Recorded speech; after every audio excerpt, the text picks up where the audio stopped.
Hey everybody, welcome back. This week I am working on a oak slab entryway table. So first thing we gotta do is get it cleaned up and get it flattened. So I'm gonna toss it in the flattening jig and get it all set up. The way this works is it's just a flat bed and two rails that are thicker than the thickness of the slab, and that allows my router to pass back and forth over the slab to give you a nice flat surface on one side. Then once you've flattened one side, you can flip it over and repeat the same process on the other side.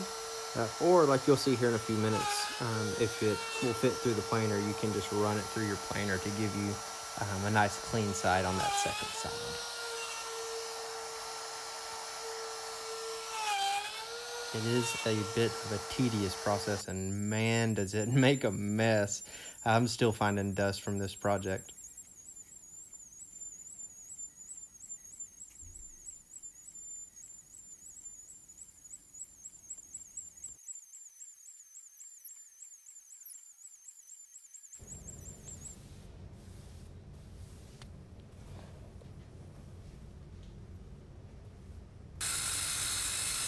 Here I'm cutting the slab down to size. It was too wide to fit through the planer as is, so I went ahead and ripped it down to its final width. That way I could just run it through the planer to smooth it out.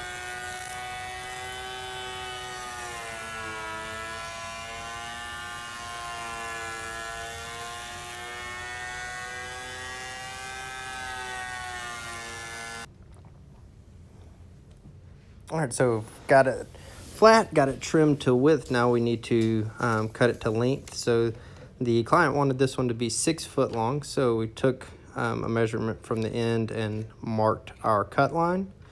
And here's a couple tips. If you'll notice, there's dowel rods underneath the slab that allows the blade to go through without actually cutting into my work surface. And then if you also notice, I'm using that speed square as a fence to make sure I have a nice straight cut.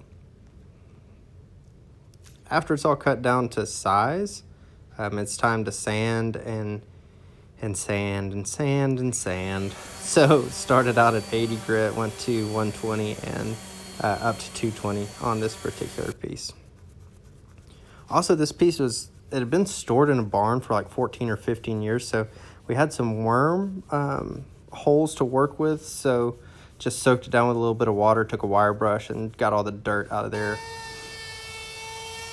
After that's all done, it's time to put a round over on the edges. This is going to a house that I know has a few smaller kids running around, so we didn't want any sharp edges on any of the corners. Make sure nobody bonked their head.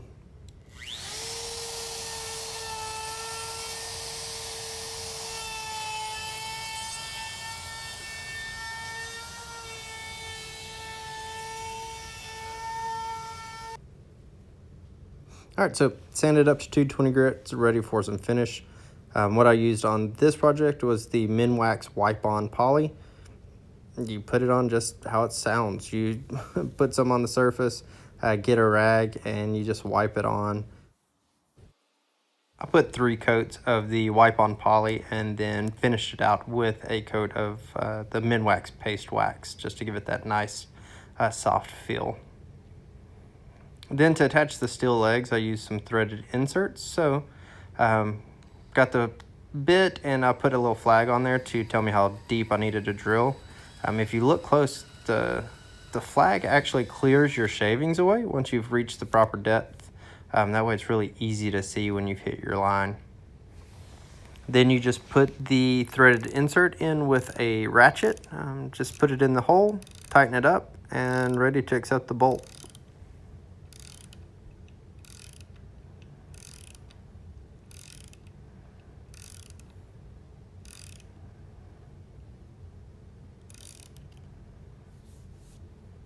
Put 3 in each leg.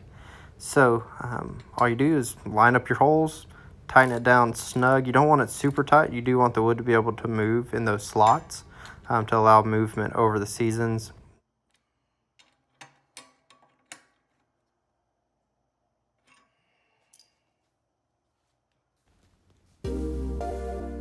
And that's it. that's the finished project. I hope you guys like it. I hope you like tagging along to see how I made this. Super simple, but man, it looks good. If you like it, hit subscribe, and we'll see y'all next time. Thanks.